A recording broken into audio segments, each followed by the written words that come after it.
زنده باد اسلامي امارت. خو ولې او څنګه؟ د عبدالرؤف په اړه څه خطرناک حقیقتونه معلوم شول. اوس راځو اصلي کیسې ته. دا چې د ماشوم عبدالرؤف د تښتولو تر شا ناویلې کیسې څه دي؟ کوم حقیقتونه یې تر شا پټ دي؟ عبدالرؤف په مزار کې د یوه افغان ازبک زوی و. د تښتول کېدو پر مهال 9 کلن او بیرته کور ته د راتګ پر مهال 11 کلن شوی دی. د هغه د تېښتې کیسه ډېره پیچلې ده. دومره پیچلې چې تر څه وخت وروسته ان له لومړنیو تښتونکو هم ترې تم شوی و. که څه هم ظاهراً د ماشوم عبدالرؤف کیسه اوله کیمالي وه، د عطا محمد نور کفایت ګروپ او د نوموړي د پلار ترمنځ معامله وه، خو کله چې په اوایلو کې د عطا محمد نور خوریی سهیل ماشوم وتښتوه او خلک د ولایت مخې ته راټول شول، لاریونونه، نیوکې او اعتراضونه پیل شول. پر کابل فشار ډېر شو. ولسمشر په مشخص ډول د ملي امنیت صفري قطاعاتو او د څو ادارو رئیسانو ته چې شاید دا ویډیو وګوري دنده وسپارله چې بلخ ته ولاړ شي او د ماشوم ژغورنې عملیات رهبري کړي. یو رئیس د دې عملیاتو او سیګنټونو د تثبیت لپاره 6 میاشتې په بلخ تېرې کړي، خو د دې رئیس سره پایله ځکه بې ګټې وه چې د تثبیت برخه کې ان د امرالله صالح له وخته د شمال ټلوالې کسان وو او دوی به وخت په وخت دا راز عطا محمد نور او د جمعیت ځینو مشرانو ته افشا کوه. په مزار کې د کشفي او اطلاعات جال تر غړېدا وروسته تښتونکي په تشویش کې شول. د ولایت مخې ته د ازبک او ترکمنو راټولېدلو هم دا معنا ورکوله چې د مدعي د ولایت مقام دی. البته دا هغه وخت دی چې عطا والی نه دی، خو د عطا کس د بلخ والی دی، مګر عطا سخت ساکت دی. سکوت یې ځکه کړی دی چې د ماشوم په کیسه استخبارات خبر دي. که دا ځل د حکومت پر وړاندې غبرګون وښیي، شاید کیسه د باندې راووځي. ولسمشر هم له موقع په ګټه اخیستو د اطلاعات جال قومنده ورکړه او تقریبا په مزار کې د نور ټول مالی سرچینې لکه حیرتان بندر، ګمرک او نور وچ کړل او د ټول کسان یې لرې کړل. دا فرصت کټ مټه قینه کې وکارول شو، خو عطا د دومره ګټې له لاسه ورکولو سره د تیر په شان نه لایف راغی، نه یې د چا غاښونه وایستل، ځکه مجبوره وو او مجبوریت دا و چې ماشوم دوی تښتولی و. دوسیه د دوی په نوم پرته وه، خو نور له دوی سره نه و. د ازبک وسلوال نظام الدین قیصاري خبرداری هم چې ویل یې ماشوم ماته معلوم دی که اجازه راکول شي ژغورم یې، د نور او تښتونکو ګروپ سخت په تشویش کې واچول او د دې تشویش پایله دا شوه چې په توره شپه د عطا محمد نور د خاصو موټرو په وسیله دا ماشوم د ناروغ په نوم حیرتان او بیا ازبکستان ته انتقال شو. هلته څو شپې وساتل شو او له هماغه ځایه سهیل د طالبانو له قومندان مخدوم عالم سره چې په غرونو کې و معامله وکړه چې هم یې امتیاز ډېر سته او هم به موږ مرسته وکړو. راشه د دې معادلې یوه برخه شه. ملي امنیت تر حیرتانه پورې د ماشوم د تښتونکو سیګنټونه تعقیب کړي وو، خو تر هغه وروستي معلومات پوره 40 ورځې وروسته راووتل چې ماشوم په یوه تیاره خونه کې کېنول شوی دی، د ګوتې بند یې غوڅ شوی دی او کورنۍ ته یې ویل کېږي چې پیسې راکړئ. حال دا چې د تښتول کېدو په پیل کې ټول تښتونکي شواهد داسې وو چې د نوموړي کورنۍ ته یوازې د واتساپ له لارې غږیز پیغامونه لیږل. خو کله چې ماشوم د طالبانو ولکې ته ورغی، فزیکي وحشت شروع شو. ویډیو رسنیزه شوه او مسله د عطا محمد نور د ګروپ له واکه ووته. عبدالرؤف د ډېرو لپاره سیاسي امتیاز و. یو وخت چې پخواني ولسمشر محمد اشرف غني د دوستم نفوذ په ازبکو کې پیکه کړ، خدای بخښلی غضنفر رامخکې شو. جنرال مالک او د ایشچي کورنۍ رامخکې شوه. خپله دوستم هم څو وارې مخدوم عالم ته استازي استولي وو چې د $2 میلیونه په بدل کې ماشوم هغه ته ورکړي او دی به یې تر ژغورنې وروسته ازبکو ته ځان د ښه مشر په توګه ثابت کړي او خپل سیالان به مات کړي. د ماشوم کیسه تر سقوط پورې پاتې شوه. کله چې افغانستان د طالبانو لاسته ولوېد، د طالبانو هر څه عملاً له منځه وړي وو. ادارې تشې وې یا همدي کدرونه وتښتېدل، تښتې بیکاري ډېره شوه، هدفي وژنې کېدې او کېږي.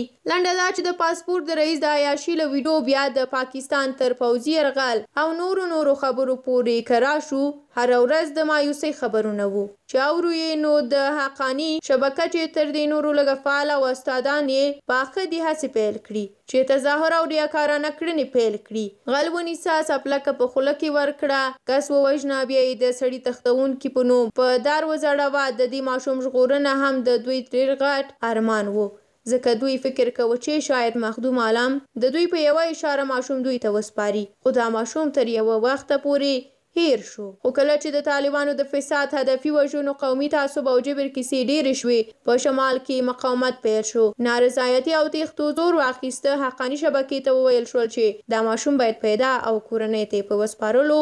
دا وښودل شي چې ستاسو استخبارات خورا پیاوړي دي. وطن در باندې ګران دی او قومي تعصب نشته. پلان ورکوونکو غوښتل یو ډول د دې ماشوم په موندلو سره رواني ډار خپور کړي چې ګواکې د طالبانو استخباراتي وړتیا تر پخوانیو هغه پیاوړې ده. ان ځینو طالبانو په مجالسو کې دا هم ویل چې اوس ټلیفونونه هم چک کوو. حال دا چې هغه سیستم حتی په سیمه کې څوک نه لري. افغانستان چې لاره د بهرنیانو مرسته وه، دوی به دا هم ویل چې تثبیت کوو. حال دا چې دوی په استخباراتو کې حتی عادي نیټورک سیستم فعال نه شوی کړی. ان له پاکستان څخه یې پسې کسان راوستل. نو کله چې حالات داسې وي، حل لاره رواني تبلیغاتي او وفحات دي. کله چې د مخدوم عالم څخه د ماشوم د خوشي کېدو غوښتنه وشوه، نوموړي ونه منله او وروسته منکر شو چې ماشوم نشته دی ورسره. د حقاني شبکې وسلوالو یې پر کور عملیات وکړل. عملیاتو ته تللي اکثریت پټمخي کسان هم ویل کېږي چې افغانان نه وو، په هیڅ ملي ژبه نه پوهېدل. په ډېرې چټکۍ د نوموړي کور ته پورته شوي سړي یې نیولي او بیرته کابل ته تللي دي. مخدوم عالم لاس تړلی کابل ته راوړل شو او د پلویانو جوزجان د سقوط تر پولې ورسوه. خو تر میاشتې ډېر وخت ووه چې مخدوم اونۍ مخکې وروسته تر هغه خوشي شو چې ماشوم حقاني شبکې ته تسلیم شو. او اونۍ وروسته په داسې حال کې چې طالبانو بیا د ډېرو موضوعاتو او نادودو له امله په ملي کچه منځوي شوي دي، ماشوم رسنیو ته رامخکې شو. خو د ماشوم تر خوشي کېدو مخکې مهمه کار وشو. هغه دا چې مخدوم عالم په کابل کې تر سخت جازر، بلک میلینګ او حقاني شبکې له لوري د نوي ماموریت تر اخیستو وروسته دا شرط پرې کېښودل شو چې د ماشوم په اړه ټول شته شواهد باید له منځه لاړ شي. دا تاخورې باید ووژل شي. علمبای باید د قضیې د تورنټس په توګه ونیول شي. لومړی سهیل په خپل کور کې ووژل شو. که هر څوک وایي چې جګړه شوې، راکېټونه کارول شوي او یا د طالبانو د حوزې امیر د سهیل له لوري وژل شوی دی، دا خبرې مطلق دروغ دي. طالبان د سهیل کور ته ورغلي، په خپله خونه کې یې ضربه کړې. د نوموړي له کوره هر لوري ته بې معنا خورې ورې ډزې شوي دي. یو ساعت دې ډزو دوام پیدا کړی دی، د دې لپاره چې طالبان هم ځانونه قرباني شوي وښیي. د حوزې امیر هم د دوی د کسانو له لوري ویشتل کېږي. علمبای د مخدوم عالم سر ګروپ و. له اوله تر اخره ماشوم د مخدوم له لوري د علمبای تر قومندې لاندې ساتل کېده. اوس چې طالبان وایي چې یوازې یو کس نیول شوی دی، نور فراري دي او ځینې خبرې په ناخودآګاهانه ډول د عبدالرؤف د پلار له خولې وتي او د بلخ مشهور غل او لوچک یې هم پکې راښکېل کړ. دا ټول د مخدوم د اطمینان لپاره تدابیر دي. خو دا هر څه نن رسنیز شول. لومړی دا چې طالبان له سخت فشار سره مخ دي. دوهم غلاوې او سړي تختونې دومره ډېرې شوي دي چې که د ملي ټلویزیون پر پاڼه د ماشوم ژغورنې د ژوندي بهیر تبصرې وګوري، یوازې له کندهار 100 تنو ډېرو لیکلي دي چې نور له ډاره د باندې نشي وتلی. دریم تاجکو د سهیل وژنې او په پارک کې غورځولو ته قومي بڼه ورکوله.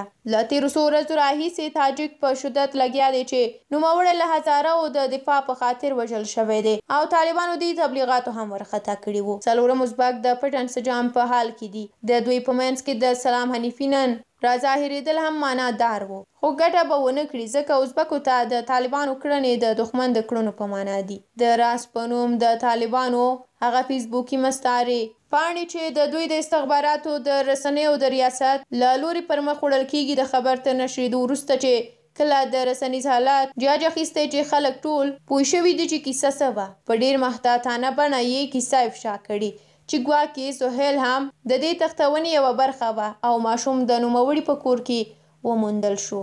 جالبه خبرې چیرته دي؟ الف: د سهیل په کور کې وو؟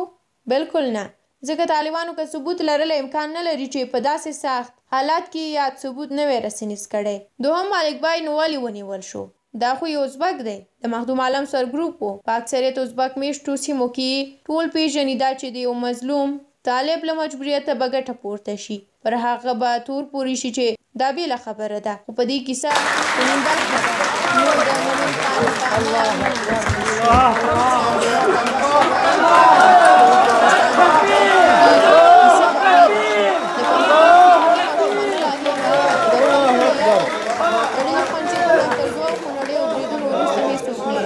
د فقر او بیکارۍ خو به څه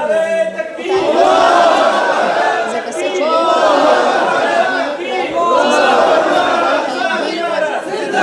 پورې خپلې پیښې ووهلې او شاید ډیر ژر د عبدالرؤف په اړه دریم ادرس هم ځینې اسناد رسنیز کړي. له تاسو مننه چې ویډیو مو تر اخره ولیدله. تاسو د دغه ټولو کیسو په اړه خپل نظر په کومنټ کې ولیکئ. تر بیا یو بلې ویډیو د خدای په امان الله مو مل شه. ښه وخت ولرئ.